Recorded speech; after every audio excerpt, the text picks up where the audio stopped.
Why Donald Trump is so radical. I have developed a theory for why he thinks and says and acts the way that he does, and he doesn't really care what anybody else thinks of him. So, from the day he was born, he was raised in luxury. He was given everything. He had a butler that would take his papers or him where he needed to go in the rain.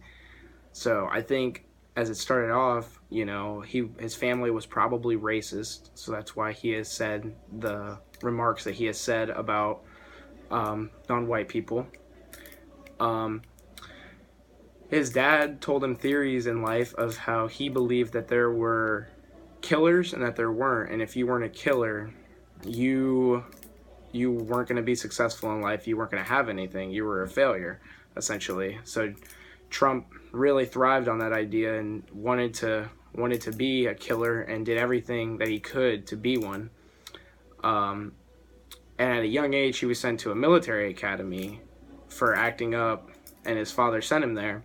And strangely enough, their role model in that academy for some reason was Hugh Hefner. And we all know that Hugh Hefner was really involved in Playboy, and there have been comments throughout this campaign that he doesn't respect women. People have said that he has touched them without their consent. I believe that if this is all true, it's very, very likely that it could have happened because if his role model was Hugh Hefner, he was around women all the time. So I think growing up that Donald never had a real figure to look at to tell him what right morals he needed in life, what he should have did as growing up, and instead of his father being so cold and touchy, not touchy with him, he just never really had a role model, and I think that's why he is radical, and that's why he says what he says and does what he does.